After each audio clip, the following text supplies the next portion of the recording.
kehadiran Kolonel Laut Kesehatan Dr. Gigi Muhammad Arifin SPOR TMTR Opsla selaku Komandan Rumah Sakit Marinir Cilandak dan juga merupakan mantan Komandan Lapangan Rumah Sakit Darurat COVID-19 Wisma Atlet Kemayoran. Selamat pagi. Pagi, salam Kobra. Salam Kobra, luar biasa. Luar biasa ya, kalau kita mengingat lagi Bapak Kolonel Arifin sendiri ini berjasa dalam penanggulangan COVID-19 bersama dengan tim Kobranya dan mendapatkan penghargaan dari IKORTI nih, luar biasa, patut kita apresiasi karena benar-benar semuanya sigap dan membantu sekali pada waktu penanganan COVID-19 di Wisma Atlet. Kalau kita flashback ya. Iya. Kalau kita lihat nih ya, flashback lagi dari yang COVID yang dulu dan kemudian sekarang kita ini harus waspada mengingat dari negara tetangga ya, Asia yang dari Bangkok, kemudian India terbesar, lumayan luar biasa nih. Terus yang menjadi peringatan penting di Indonesia untuk tetap waspada, apa sih yang harus kita lakukan? Apakah sama nggak sih protokol kesehatan dibanding dulu dan yang sekarang yang harus kita lakukan seperti itu? Ya, jadi tentunya saya ucapkan selamat pagi seluruh masyarakat Indonesia, salam sehat, salam tangguh, Indonesia pasti bisa. Jadi 5 tahun yang lalu ya kita sudah tahu bahwa memang waktu itu artinya pandemi memang melanda di seluruh dunia. 2019 ya, 2020 awal masuk Indonesia. Kita sendiri Batalion Kesehatan 1 Marinir waktu itu menangani pertama kali di Pulau Natuna dari Wuhan itu. Natuna, Pulau Sebaru, kemudian Wisma Atlet sampai selesai. Ya alhamdulillah, jadi Indonesia bisa melampaui melawan pandemi waktu itu dengan tentunya bersama-sama ya, seluruh elemen masyarakat, nggak bisa bekerja sendiri. Dan saat ini dunia atau minimal di lingkungan Asia memang dikabarkan kan, dan kita monitor semua bahwa memang angka dari COVID sedang naik. Untuk negara-negara tetangga kita yang dekat ya, Thailand ya termasuk agak tinggi juga kan, Singapura, Malaysia, itu tentunya kan paling dekat dengan negara kita. Harus kita waspada ya tentang prokes atau protokol kesehatan yang biasa, yang dulu waktu itu sudah biasa sekali waktu pandemi itu ya, 2020, 2021, 2022. Jadi masyarakat Indonesia sudah terbiasa dengan melaksanakan protokol kesehatan dengan baik dan benar. Oleh karena itu saat ini ya saatnya kembali mengingatkan saja. Jadi tidak perlu panik ya, masyarakat Indonesia mengingatkan saja bahwa memang saat ini sedang naik di negara-negara tetangga, sehingga tidak menutup kemungkinan itu akan ke Indonesia kan gitu. Dan sudah ada kasusnya di Indonesia, walaupun memang varian ini adalah varian dari Omikron, yang tentunya kita tahu varian Omikron adalah memang cenderung tidak mematikan ya, walaupun memang yang komorbid tetap waspada, lansia tetap waspada, itu yang harus kita ingatkan bersama. Untuk protokol kesehatan menurut kami masih sama ya, sesuai dengan edaran Kemenkes, sudah diedarkan ke masyarakat luas bahwa protokol kesehatan kita lakukan kembali, mengingatkan kembali, jangan abai ya, termasuk apa ya, cuci tangan, cuci tangan dengan air mengalir, dengan sabun antiseptik, kemudian memakai hand sanitizer lagi, kemudian apabila di tempat kerumunan massal ya, tempat umum yang kita tidak pernah tahu orangnya lagi positif atau enggak tahu nih. Makanya kenapa kita harus pakai masker, ya, itu protek saja. Apalagi kita kalau kita sedang flu ataupun batuk, kita harus pakai masker, itu salah satunya. Jadi peringatan juga untuk masyarakat ini tidak perlu panik dan selalu jaga protokol kesehatan. Kita akan masih membahas mengenai waspada COVID-19 dengan prokes tepat bersama dengan Kolonel Muhammad Arifin, tapi kita akan jeda terlebih dahulu. Kita akan melihat pandang dari berbagai macam daerah dalam segmen reportase berikut ini. Kolonel Arifin, ini seperti yang kita ketahui, COVID-19 kemarin itu kan boleh dikatakan masyarakat mewaspadai dan bahkan sampai ada panik buying dan sebagainya. Bagaimana dengan COVID 2025 ini? Ya, Kolonel. Tentunya Indonesia ini kan termasuk hebat ya, termasuk kita penanganannya diakui oleh dunia. Dengan adanya Rumah Sakit Darurat COVID-19 Wisma Atlet sebagai etalase dunia waktu itu, bahwa Indonesia mampu melaksanakan dengan baik untuk menanggulangi dari pandemi tersebut.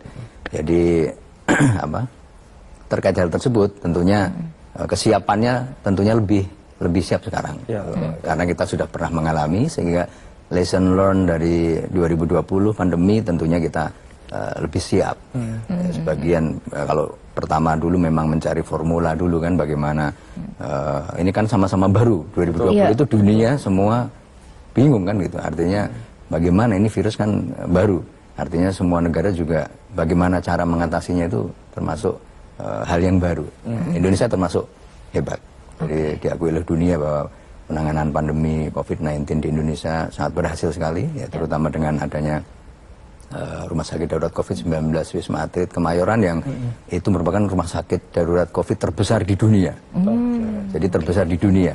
Dan pasien kita waktu itu juga ada dari berbagai wilayah dunia yang kebetulan mereka naik kapal pesiar sehingga sandar dan positif ya di negara Indonesia dan dirawat di rumah sakit darurat COVID-19. Tentunya kita ya lebih siap tentunya untuk kesiapan 2025 ini, tinggal mungkin mengingatkan kembali ya, termasuk protokol kesehatan, termasuk rumah sakit existing yang sudah ada, termasuk kami di Rumah Sakit Marinir Cilandak.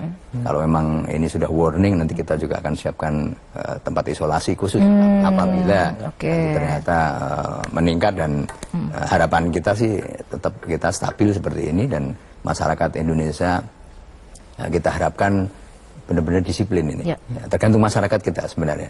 Jadi kalau dulu kan dari hulu kita waktu tidur rumah sakit darurat Wisma Atlet hilirnya kan.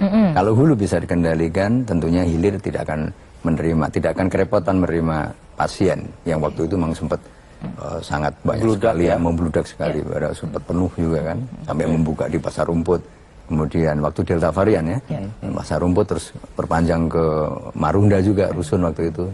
Baik. Kalau Arifin, kita akan kembali nih menyapa rekan kita di Riau, ada Hanani. Selamat pagi Hanani. Kita baru saja melihat nih laporan dari Riau, ternyata mereka sudah sigap dan menggunakan masker kembali, menjalankan protokol kesehatan. Dan yang menariknya lagi nih, perjalanan ke Riau itu kan posisinya dekat dengan negara tetangga kita kan ya, Singapura dan Malaysia. Ini bagaimana nih untuk aturan-aturan tertentu? Karena kan memang sama-sama lagi melawan COVID juga, lumayan tinggi juga nih. Dan mengantisipasinya dari perjalanan traveling itu seperti apa perketatnya, dan bagaimana untuk bisa menangani bahkan kalau misalkan ada pasien yang ternyata terdeteksi ya dari melakukan perjalanan, apa yang harus dilakukan? Ya, mungkin tentunya untuk saat ini kan memang khususnya di lingkungan di negara Asia ya, itu yang sedang naik. Dan memang orang kita kan biasa tetap aja kan jalan, kalau selama tidak menakutkan, artinya tidak seperti Delta varian waktu itu, ya nggak takut kan gitu.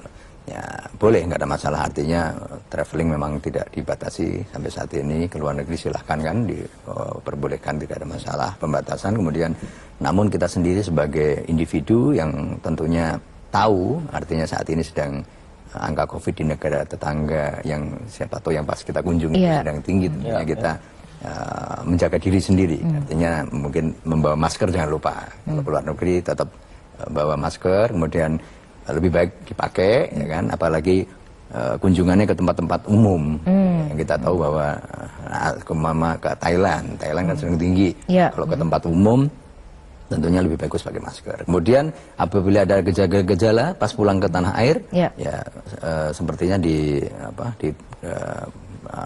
gerbang-gerbang masuk bandara itu sudah nanti diaktifkan kembali untuk perekam suhu itu. Ya mungkin salah satu nanti akan terdetek kalau sudah demam gitu kan, nanti tentunya dari kesehatan pelabuhan itu akan berkoordinasi dan sudah ada SOP-nya mereka. Kemudian apabila kita merasa sendiri sudah sampai rumah dari luar negeri, kemudian merasa batuk, kemudian pilek yang berkepanjangan, demam, ya tentunya harus segera memeriksakan ke fasilitas kesehatan terdekat. Mungkin kalau sudah tahu seperti itu, tentunya selalu harus pakai masker, biar temennya, tetangganya, bahkan mungkin keluarga intinya biar tidak tertular, karena memang penularannya COVID itu kan memang sangat mudah sekali ya, lewat droplet. Makanya kenapa pakai masker, agar kalau pas waktu bersin atau bicara, droplet itu tidak terpercik ke orang lain sehingga tertular. Nah, itu ada kewaspadaan untuk antisipasi apabila perjalanan dari luar negeri, kemudian sampai di negara kita, ya tetap waspada. Ya kalau memang sedang balik lagi. Ya prokes balik lagi, protokol kesehatan harus dilaksanakan sampai sembuh, maksudnya Jaga udah nggak jarak, batuk, iya, salah termasuk satunya, itu ya. Prokes itu yang mungkin harus diingatkan kembali. Oke, baik. Kita masih akan membahas mengenai waspada COVID-19 dan juga prokes yang tepat Iya. di tahun 2025 ini. Tetaplah bersama kami di Jendela Negeri.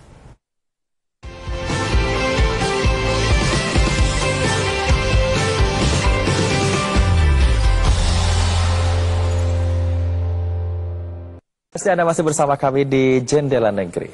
Wah, berbicara mengenai COVID tentunya kita tetap waspada tapi tidak paranoid. Nah, ini menarik di bulan Juni. Bulan Juni ini adalah musim liburan. Anak-anak berlibur dan mungkin ada spend untuk ke luar kota atau perjalanan. Itu bagaimana Pak menyingkapinya? Kita kan juga sebagai orang tua kan berpikir ini anak gak mungkin juga di rumah terus. Baiknya, bijaknya seperti apa? Ya. Jadi seperti waktu dulu protokol kesehatan waktu pandemi ya, tentunya mungkin ini mengingatkan, sekedar mengingatkan untuk waspada saja. Jadi sekali lagi tidak usah panik kan.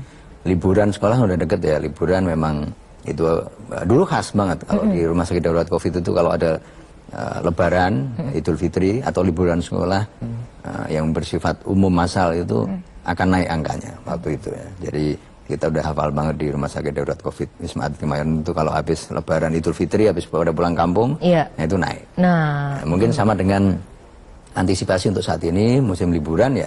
Kalau menurut kami ya, yang pertama tadi protokol kesehatan tetap untuk dilaksanakan, terutama mungkin yang sedang batuk, sedang pilek, itu memakai masker itu jauh lebih bagus. Jadi saat ini dibongkar-bongkar lagi nih simpenan maskernya. Masih banyak. Masih banyak saya yakin karena kemarin kan sempat setelah selesai pasti sudah nggak dipakai. Walaupun saya di transportasi umum itu di tempat umum saya masih melihat orang-orang yang konsisten pakai masker. Ya mungkin dia lagi flu ya saya nggak tahu. Tetapi ada juga yang takut gitu. Artinya nanti dari ketularan orang walaupun flu saja. Tapi itu bagus banget antisipatif. Ya ini alangkah lebih baiknya untuk liburan anak-anak sekolah ini tetap waspada, artinya terutama mungkin yang anaknya sedang radang tenggorokan, sedang flu, sedang batuk, ya dipersilahkan untuk lebih baik memakai masker. Kemudian apalagi di tempat-tempat umum, mungkin bersama kan, nanti kan penularannya sangat mudah sekali itu kalau tempat massal itu. Ya pokoknya jaga-jaga diri itu, itu lebih baik karena itu adalah preventif itu lebih baik daripada nanti pengobatan kuratif. Betul sekali, iya. Kita masih akan membahas dan juga bertanya-tanya langsung kepada Kolonel Arifin di sini. Tapi sebelumnya kita akan jalan-jalan lagi nih. Kali ini kita akan ke Jawa Timur ya, saudara ya. Dan di sana sudah ada Kansa Akila. Selamat pagi, Kansa.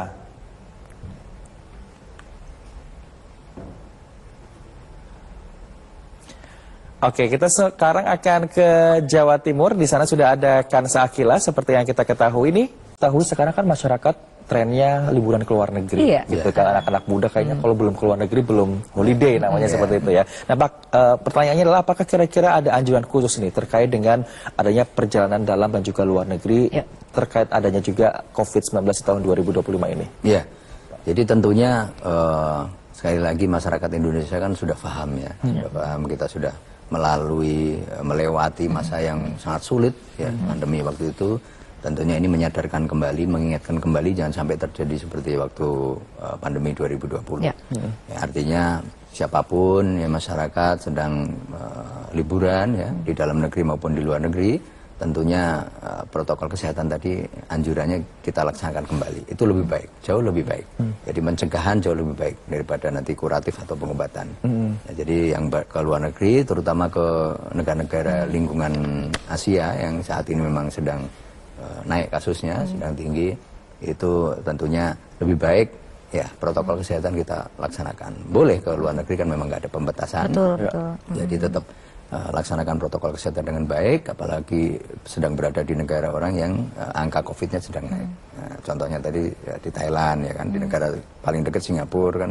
Orang kita kan banyak sekali kan kalau sedang liburan karena dekat kan, dari Tanjung Pinang menyeberang ke Singapura dengan ferry kan dekat itu, kapal speed yang dekat. Jadi mungkin itu yang harus menjadi perhatian. Jadi protokol kesehatan ya, di negara orang ya kalau memang nggak siap ini bawa dari negara kita sudah bawa hand sanitizer, sudah bawa masker, sudah disiapkan masker ya. Tentu kan di negara orang ya mungkin lebih mahal ya masker ya, kita bawa dari negara kita sendiri boleh. Itu untuk menjaga nanti pas pulang ke Indonesia harapannya tidak membawa wabah, artinya tidak membawa virus.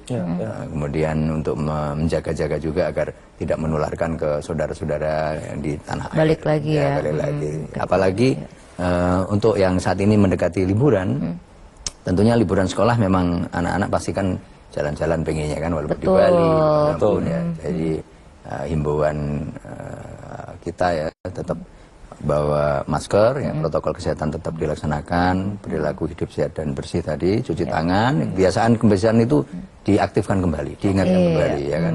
Habis megang handle pintu di toilet umum, nah itu lebih bagus pakai hand sanitizer atau cuci tangan di toilet itu ada air mengalir dan sabun, antiseptik itu jauh lebih baik, jauh lebih baik, artinya untuk mencegah hal-hal yang tidak diinginkan, karena penularan COVID ini, walaupun varian Omikron ini yang saat ini menurut dari Kementerian Kesehatan kan transmisinya rendah, namun kita tetap harus waspada. Gitu. Oke, dari kitanya juga tentunya nih menarik di tempat fasilitas umum nih. Bagaimana dari pantauannya Kolonel sendiri menghadapi kewaspadaan ini? Apakah mereka sudah menggerakkan yang namanya tadi ya tempat cuci tangan, seperti sudah jarang nih. Terus kemudian ketika kita masuk ke tempat fasilitas umum kan suka ada cek suhu juga dari manual sampai ada alat otomatis. Tapi kalau menurut kita nih masih belum. Tapi kalau dari pantauannya Kolonel sendiri seperti apa? Ya, jadi memang saat ini belum ya, saya lihat memang tempat-tempat umum tidak seperti waktu pandemi tentunya. Jadi mungkin itu harus diingatkan kembali, diadakan kembali, itu jauh lebih baik. Jadi walaupun tidak pandemi pun sebenarnya tempat cuci tangan di fasilitas umum itu sepertinya suatu hal yang wajib lah. Jadi termasuk antiseptik, sabun antiseptik, tempat umum, fasilitas umum, ya, nah, itu menurut kami tetap diadakan. Nah, mungkin itu salah satu untuk mencegah penyebaran juga untuk saat ini ya, walaupun nanti juga saat ini juga tidak pandemi, namun itu jauh lebih baik untuk disiapkan, ya, termasuk ke mall, ya, dulu kan ada pemantau suhu, kemudian fasilitas umum itu sepertinya suatu hal yang wajib lah. Jadi termasuk antiseptik, sabun antiseptik, tempat umum, fasilitas umum, ya, nah, itu menurut kami tetap diadakan.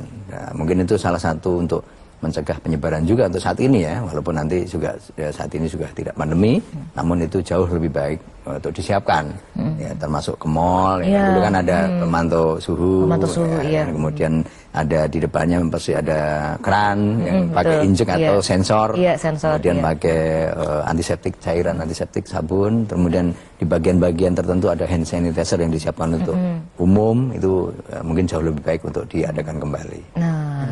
Ini menarik ya, jadi kalau misalnya teman-teman di rumah, masyarakat yang sekarang sedang menyaksikan Jalan Negeri, jangan panik dulu, jangan waspada terlebih dahulu, karena ternyata COVID-19 di tahun 2020 ini tidak seberbahaya Delta gitu ya, Kolonel. Tapi kalau kita berbicara mengenai tadi, Kolonel di awal mengatakan ada isolasi mandiri dan isolasi khusus. Apakah misalnya nih ada teman-teman yang terjangkit COVID-19 ini, prosedur isolasi ini masih sama seperti tahun kemarin atau bagaimana? Ya. Jadi prinsipnya ini kan virus ya, prinsipnya memang siapa yang terkena karena dia akan sembuh sendiri sebenarnya, oleh karena daya tahan tubuh kita akan meningkat kan. Jadi sebenarnya ya self isolation bisa, isolasi mandiri ya, bisa seperti waktu pandemi kan banyak juga yang sudah punya pengalaman isolasi mandiri. Di saat waktu rumah sakit darurat COVID Wisma Atlet Kemayoran penuh, mereka pada isolasi mandiri. Caranya sama, ya, sama. Jadi di rumah atau di kamar sendiri, di tempat sendiri tertentu, ya, nanti tetap melaksanakan protokol kesehatan, kemudian makan dengan teratur, perilaku hidup bersih dan sehat, kemudian memang kalau masih demam ya minum obat anti demam kan gitu. Kalau memang batuk ya tentunya obat batuk yang disiapkan, ya, kemudian memang nanti pada saatnya mungkin kalau ada memang sudah ada swab lagi PCR, mungkin nanti dari surveillance ya, itu mungkin untuk tim tracing itu mungkin akan dilakukan ya untuk mengetahui bahwa itu positif COVID atau bukan kan. Nanti mungkin dari pemerintah akan ada tahap-tahap itu. Namun untuk saat ini isolasi mandiri, apabila merasa memang cukup isolasi mandiri dan bisa mengatasi, ya tidak ada masalah sampai sembuh flu atau batuknya yang dirasakan. Ya memang waktu itu kan 14 harian, 14 hari. Kalau udah sembuh boleh keluar lagi boleh beraktivitas normal kembali. Iya, pengalaman yang kita pelajari. Tentunya sudah pengalaman ya. Selama pandemi udah hafal. Isolasi mandiri apa sih? Ya, udah tahu. Belajar dari pengalaman. Betul ya, belajar dari pengalaman ini. Tapi ternyata nih kalau kita lihat masyarakat sepertinya sudah jenuh nih ya. Balik lagi ternyata dari Kolonel sendiri ada tantangan nggak sih dalam hal ini untuk menyampaikan informasi? Ya kita kalau lihat kan kayak udahlah kayak gimana, kayak udah lelah gitu ya. Tapi kan dari sisi Kolonel dan juga tim Kobra kan tidak boleh lelah, harus fighting nih. Ini gimana nih, ketantangannya seperti apa dalam menyebarkan informasi COVID-19 ini? Ya, jadi kebetulan karena kita punya riwayat Satgas pandemi COVID ya, terutama dari mulai awal pandemi sampai akhir selesai tutup Wisma Atlet, tentunya tantangan kita ini jangan sampai terjadi seperti awal pandemi dulu. Artinya memang apalagi waktu Delta varian ya, sangat orang itu sangat stres ya, depresi yang benar-benar yang keluarga dekatnya tiba-tiba meninggal. Kemudian kita tahu bahwa di grup-grup WhatsApp grup itu kan hari ini masih bisa WhatsApp, kemudian seminggu kemudian yang balas sudah istrinya, suaminya udah meninggal. Jadi banyak orang shock waktu itu ya. Jadi jangan sampai ini terulang kembali. Artinya lesson learned yang jadi diambil pelajaran dalam waktu pandemi 2020, dan ini tantangan kita bersama. Ya, saya juga sebagai tenaga kesehatan, ya, saya mengedukasi juga, saya sebagai Direktur Rumah Sakit Marinir Jelanda, atau kalau di dalam organisasi kami Komandan Rumah Sakit Marinir Jelanda, kita juga selalu edukasi ke masyarakat, baik dengan platform kita medsos ya, dengan IG maupun dengan WhatsApp di grup. Saya aktifkan kembali untuk sekedar mengingatkan, karena ya sosialisasi kembali protokol kesehatan. Karena seperti biasa orang kita kalau nggak diingatkan ya, lupa, lengah. Nah, nanti kalau sudah ada kejadian yang menonjol ini panik, bingung. Nah, itu jangan sampai terjadi. Mulai sekarang makanya kita preventif. Preventif is better. Rifin, mungkin ini pertanyaan terakhir, apa yang ingin Kolonel sampaikan garis bawah dari tema kita untuk pagi hari ini terkait dengan waspada COVID dengan prokes yang tepat untuk masyarakat khususnya? Ya. Tentunya untuk masyarakat luas ya, saya sampaikan bahwa saat ini kita tahu kondisi global juga, Asia juga tahu sedang meningkat ya. Saya harapkan protokol kesehatan terutama dilaksanakan kembali ya, namun tidak usah terlalu panik ya, tetap waspada saja. Nah, kita mengingatkan bahwa protokol kesehatan itu apa? Ya, saya ingatkan kembali nih, protokol kesehatan waktu pandemi ya harus dilaksanakan kembali. Yang pertama ya, cuci tangan dengan air mengalir, ya, air mengalir, kemudian pakai sabun antiseptik. Kemudian pakai hand sanitizer di tempat-tempat umum, mungkin habis pegang handle pintu yang bersifat umum, tempat toilet umum, mungkin tempat umum, kita pakai hand sanitizer, bawa lagi hand sanitizer di tas masing-masing. Kemudian perilaku hidup bersih dan sehat. Nah, ini tentunya sudah menjadi kebiasaan harusnya. Pandemi yang cukup menyita energi dan waktu ya, itu harusnya saat ini sudah bisa dilaksanakan. Untuk kebiasaan itu sudah terbiasa, perilaku hidup bersih dan sehat ya, olahraga teratur, makan dengan baik dengan teratur, ya, istirahat cukup salah satunya itu. Kemudian yang terakhir adalah memakai masker, ini penting sekali. Memakai masker terutama mungkin untuk saat ini bagi yang sedang flu ataupun batuk atau merasa dirinya sakit, atau pakai masker tetap pada waktu mengunjungi tempat-tempat umum, tempat kerumunan massal, karena kita tidak pernah tahu bahwa di dalam kerumunan itu ada orang yang sakit, ada yang flu, dan kita tidak tahu juga kalau ternyata ada yang positif COVID. Karena penularannya harus dipahami bahwa droplet, droplet itu bersin, ya kan, batuk itu jaraknya. Kenapa jaga jarak itu kan? Kira-kira kan 1 meter. Ya, itu jaga jarak. Kalau pakai masker akan tertahan oleh masker itu. Itu yang harus dipahami. Jadi itu yang dilaksanakan, dan saya yakin masyarakat Indonesia bisa melaksanakan dengan disiplin, karena dengan pengalaman yang kemarin Indonesia bisa, dan saya yakin Indonesia tangguh menghadapi apapun. Luar biasa. Kita mendapatkan semuanya informasi yang bermanfaat untuk pemirsa semuanya. Baik, terima kasih sekali lagi Kolonel Laut Kesehatan Dr. Gigi Muhammad Arifin, SPTORT MTR Opsla selaku Komandan Rumah Sakit Marinir Cilandak sudah hadir bersama kami. Jaga kesehatan selalu ya Pak ya. Semoga berkah, memberikan keberkahan untuk kita semuanya dengan tips yang tadi kita bahas.